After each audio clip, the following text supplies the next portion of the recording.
جو خاصے کی چیز ہے، اس پر ایک علیحدہ سے بھی میں تفصیلی ویڈیو کر رہا ہوں، لیکن سر دست اب آپ کو ہم یہ بتا دیں کہ اب شاید وہ وقت آ چکا کہ عالمی برادری اب زیادہ لمبے عرصے تک اس لیے بھی خاموش نہیں رہ سکتی کہ انہیں پاکستان کے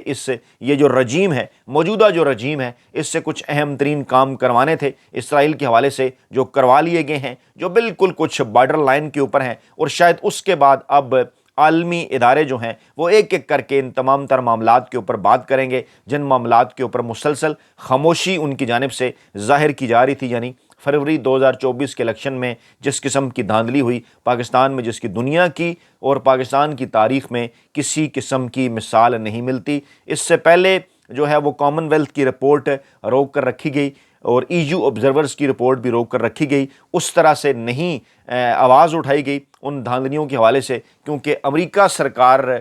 کے کہنے کے اوپر برطانوی سرکار عمل کرتی ہے اور وہی کام برطانوی حکومت کیا کرتی ہے جو کہ امریکہ کے احکامات ہوتے ہیں، اور کیونکہ امریکی انتظامیہ نے پاکستان سے کچھ اہم ترین کام لینے تھے اسرائیل فلسطین غزہ بورڈ آف پیس کے معاملے پر، اس لیے ان معاملات کے اوپر بظاہر خاموشی تھی، لیکن اب شاید زیادہ لمبا عرصہ یہ خاموشی نہ اختیار کی جا سکے۔ اس کے ساتھ ساتھ برطانوی نمائندگان کے اندر جو کچھ ہوا وہ اس پر ہم نے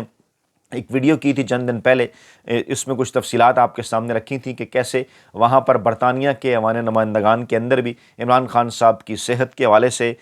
جس قسم کا جو میڈیکل ٹریٹمنٹ جس قسم کا عمران خان صاحب کو دیا جا رہا ہے، اس حوالے سے کیوں عمران خان صاحب کو جیل سے اسپتال منتقل نہیں کیا جا رہا، اس کے اوپر بھی برطانوی نمائندگان کے اندر تفصیلی بات ہوئی۔ عمران خان صاحب کے صاحبزادوں نے انٹرنیشنل میڈیا کو جو انٹرویو دیا وہ بھی ایک بڑا بمباسٹک انٹرویو تھا۔ انٹرنیشنل میڈیا، پوری دنیا کا بین الاقوامی میڈیا اس کو رپورٹ کر رہا ہے، ایک بین الاقوامی پریشر بار بار بنتا نظر آ رہا ہے پاکستان کی اس چنتخب حکومت کے اوپر، اور ایک ایسے وقت کے اندر کہ جب پاک افغان بارڈر کا معاملہ گرم ہو گیا، لوگ یہ سوالات اٹھاتے ہوئے نظر آ رہے ہیں کہ کیا یہ محض اتفاق ہے کہ جب جنرل ایوب خان صاحب کے دور میں، جی ہاں یہ بات ہو رہی ہے 50s کی، کہ جب امریکہ نے روس کے خلاف سرد جنگ لڑنی تھی، اس سے پہلے پاکستان میں مارشل لا آ جاتا ہے، کیا یہ محض اتفاق ہے؟ کیا یہ محض اتفاق ہے کہ جب امریکہ نے افغانستان میں روس کے خلاف جنگ لڑنی تھی تو اس سے پہلے پاکستان میں جنرل ضیاء الحق کا مارشل لا آ جاتا ہے؟ اور کیا یہ محض اتفاق ہے کہ جب امریکہ نے افغانستان پر حملہ کرنا تھا 2001 میں تو اس سے پہلے جنرل مشرف کا مارشل لا آ جاتا ہے؟ اور کیا یہ محض اتفاق ہے کہ جب پاک افغان بارڈر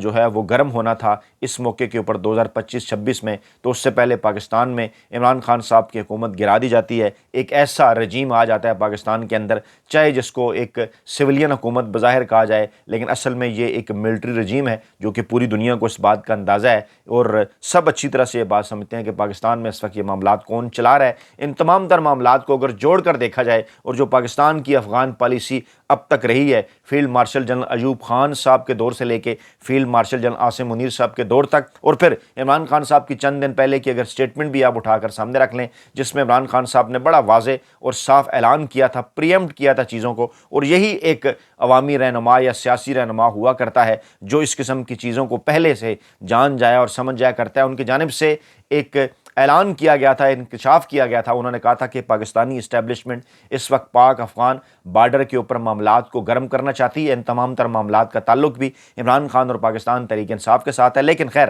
جب پوچھا گیا آج کی DGISPR صاحب کی پریس کانفرنس میں سوال کہ کیا PTI حکومت کو، کیا KP کی حکومت کو اس حوالے سے اعتماد میں لیا گیا تھا، تو کہا گیا کہ دہشت گردی کے خلاف جنگ میں پاکستانی قوم ایک ہے۔ پھر سہیل خان افریدی صاحب کا بھی بیان آ گیا، بیرسٹر گور صاحب کا بھی بیان آ گیا کہ جناب دہشت گردوں کے خلاف اور اس طرح سے پاکستان کے اوپر اگر کسی نے حملہ کیا تو اس کا جو ہے وہ بھرپور جواب دیا جائے گا۔ یہ تمام باتیں بظاہر کاغذی سطح پر، کتابی سطح پر بڑی زبردست اور اچھی معلوم ہوتی ہیں، لیکن صورتحال یہ ہے کہ جو بھی اس جنگ کے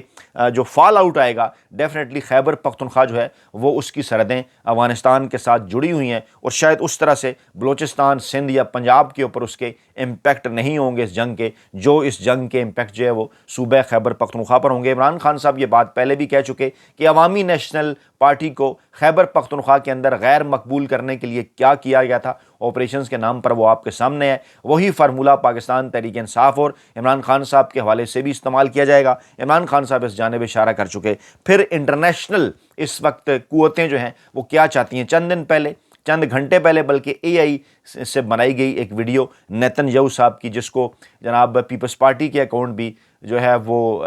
ٹویٹ کر رہے تھے، کوٹ ٹویٹ کر رہے تھے، بڑے بڑے نام نہاد بڑے اینکر ویلے کالم نگار ملازم صحافی بھی کر رہے تھے بغیر اس کو دیکھے ہوئے کہ اے آئی ویڈیو ہے۔ وہ ایک ایسا ماحول تھا جس میں یہ ظاہر کیا جا رہا تھا کہ شاید اسرائیل جو ہے وہ افغانستان کے پیچھے ہے، اور اس کے بعد یہ ساری صورتحال کا بننا، اس طرح سے بارڈر کا گرم ہونا، پھر اس طرح سے جو ہے وہ غداری کے سرٹیفکیٹ بانٹنا کچھ مخصوص اکاؤنٹس کی جانب سے ان لوگوں کے حوالے سے جو پاکستان تحریک انصاف کے لیے، عمران خان صاحب کے لیے، پاکستان میں آئین قانون اور جمہوریت کی بحالی کے حوالے سے آواز اٹھا رہے ہیں، ان کو اس جنگ کے ساتھ یا افغانیوں کے ساتھ لنک کرنا، ایک عجیب و غریب قسم کا ماحول بنا دینا، اس کے کچھ مخصوص مقاصد ہیں۔ بہرحال اس تمام تر صورتحال کے اندر رانا ثناء اللہ صاحب کا رابطہ ہوا ہے محمود خان اچکزئی صاحب کے ساتھ۔ چند دن پہلے اپوزیشن کا اجلاس ہوا تھا جس میں اس بات کا فیصلہ کیا گیا تھا کہ حکومت کے ساتھ رابطے کیے جائیں گے، مذاکرات آگے بڑھانے کے حوالے سے حکومت کو یہ کہا جائے گا کہ اس وقت یہ ٹینشنز اس ماحول کے اندر کم سے کم کریں، جو کارروائیاں آپ غیر آئینی اور غیر قانونی پاکستان تحریک انصاف کے خلاف، پاکستان تحریک انصاف کی قیادت کے خلاف بالعموم اور بالخصوص عمران خان صاحب کے خلاف آپ جو کارروائیاں کر رہے ہیں وہ آپ روکیں گے تو ہی معاملات آگے بڑھیں گے۔ کچھ تھوڑی بہت کوششیں جو ہے وہ سامنے آئی سردار ایاز صادق صاحب کی جانب سے کچھ رانا ثناء اللہ صاحب کی جانب سے، کیونکہ میاں نواز شریف صاحب کے حوالے سے پارٹی ذرائع یہ دعویٰ کر رہے تھے کہ وہ پاکستان تحریک انصاف اور عمران خان صاحب کے ساتھ معاملات بہتر کرنا چاہتے ہیں، خاص طور پر ایسے ماحول کے اندر کہ جب بار بار ونڈر بوائے کا ذکر آ رہا ہے، بار بار ایک قومی حکومت فارمولے کا ذکر آ رہا ہے، ایسے موقع کے اوپر میاں نواز شریف جن کے پاس کسی قسم کا کوئی بیانیہ نہیں ہے، وہ یہ چاہتے ہیں کہ کسی نہ کسی طریقے سے سویلین بالادستی کے بیانیے کو وہ عمران خان صاحب کے ساتھ مل بیٹھ کر ایک بار پھر حاصل کرنے کی کوشش کریں۔ اسی حوالے سے ان کی جانب سے پیغامات بھجوائے جا رہے ہیں۔ آصف زرداری صاحب کی بھی ٹینشن آپ نے دیکھی ہوگی، کس طرح سے پے در پہ ان کی جانب سے عمران خان اور پاکستان تحریک انصاف کے خلاف ان کے حوالے سے بیانات سامنے آئے۔ مقاصد یہی تھے کہ انہیں بھی اس بات کا اندازہ ہو گیا کہ زیادہ لمبا عرصہ اب یہ ہائبرڈ رجیم نہیں چلایا جا سکے گا۔ دوسری اہم ترین ملاقات چیف جسٹس ضیاء خان آفریدی صاحب سے بیرسٹر گوہر پاکستان تحریک انصاف کے چیئرمین ان کی ہوئی۔ لمبی ملاقات تھی، یہ طویل ملاقات تھی اور معنی خیز ملاقات تھی۔ اس ملاقات میں جس وقت جو صورتحال ہے پاکستان میں، آئین اور قانون کی خلاف ورزیاں، جس طرح سے پاکستان تحریک انصاف کے خلاف کارروائیاں اس حکومت کی جانب سے، عمران خان صاحب کے کیسز ضلع، یہ تمام تر معاملات ڈسکس ہوئے اور ایک طرح سے عدالتوں کو ایک بار پھر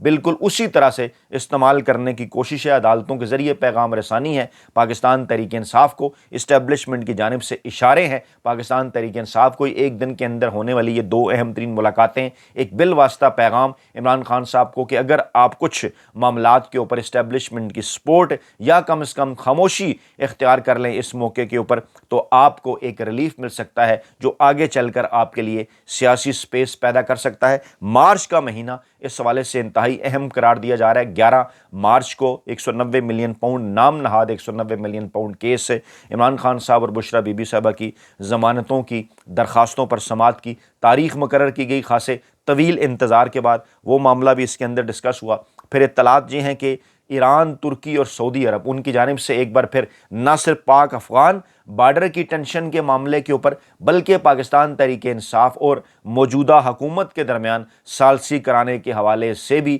پیشکشیں آ رہی ہیں سامنے۔ بار بار کہا جا رہا ہے پاکستان کی اس منتخب حکومت کو کہ شاید اب وقت آ گیا، آپ اپنے بارڈرز کی صورتحال دیکھیں جو کہ دہشت گردی کی صورتحال ہے، امن و امان کی ہے، آپ اپنی معیشت کو دیکھیں کس طرف کو جا رہی ہے، آپ اپنے سیاسی ماحول کو دیکھیں کس طرف کو جا رہی ہے، آپ کو ٹینشنز ایز کرنی پڑیں گی۔ پاکستان تحریک انصاف اور عمران خان صاحب کے ساتھ مذاکرات کے دروازے کھول کر آپ کو انہیں ایک ایسا ماحول دینا ہوگا کہ جس ماحول کے اندر معاملات کو آئین اور قانون کی جانب بڑھایا جائے یا ملک کو نئے صاف شفاف الیکشن کی جانب جو ہے بڑھایا جائے۔ اور خاص طور پہ آج کے اس کانٹیکس کے اندر پاک افغان جنگ کے اس ماحول کے اندر D G I S P R صاحب کی پریس کانفرنس میں جب ان سے پی ٹی آئی اور عمران خان صاحب سے متعلق سوال ہوتا ہے تو یہ کہا جا سکتا ہے اس کے جواب میں ایک شعر کے استعمال سے کہ بدلے بدلے سے میرے سرکار نظر آتے ہیں۔ لہجہ وہ نہیں تھا، اسٹائل وہ نہیں تھا، جملے وہ نہیں تھے جو پہلے عمران خان صاحب اور پاکستان تحریک انصاف کے لیے استعمال کیے جاتے رہے ہیں، شاید وہاں سے بھی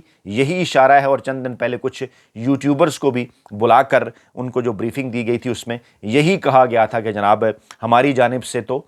کچھ ایسا معاملہ نہیں ہے، جو کچھ بھی ہے وہ حکومت کی جانب سے ہے، لیکن بہرحال پاکستانی عوام سمجھتی ہے، پاکستانی عوام سمجھدار ہے کہ ڈوریاں کہاں سے ہل رہی ہیں موجودہ حکومت کی بھی، اور جو کچھ اس وقت چل رہا ہے پاکستان کے اندر اس کے اصل ڈانڈے جو ہیں وہ کہاں ملتے ہیں۔ لیکن ایک بات بہرحال طے ہے کہ چاہے معیشت کا میدان ہو، سفارت کا میدان ہو، سیاست کا میدان ہو، امن و امان کا میدان ہو، یا جنگ کا یہ ماحول ہو، اس تمام تر ماحول کے اندر پاکستان میں سب سے بڑی جو خبر ہے وہ صرف اور صرف عمران خان ہے۔ اس وقت عمران خان ہی پاکستانی قوم کی امیدوں کا محور و مرکز ہیں، پاکستان کی نوجوان نسل کی امیدوں کا محور و مرکز ہیں، اور اس بات کا اندازہ نہ صرف عالمی اسٹیبلشمنٹ کو ہے بلکہ پاکستانی اسٹیبلشمنٹ بھی اس معاملات کو اچھی طرح سے سمجھتی ہے۔ انتظار انہیں صرف اس ایک بات کا ہے کہ عمران خان صاحب کسی ایک معاملے کے اوپر اگر کوئی گارنٹی یا سیکیورٹی دینے کے اوپر اس حوالے سے راضی ہو جائیں کہ اسٹیبلشمنٹ کے اوپر اس طرح سے تنقید نہیں ہوگی، تو شاید وہ عمران خان صاحب کی تمام تر شرائط ماننے کو تیار نظر آتے ہیں۔ اپنا بہت خیال رکھیے گا، دعاؤں میں یاد رکھیے گا۔ نئی ویڈیو کے ساتھ جلد حاضر ہوں گے۔ اللہ نے کے بعد۔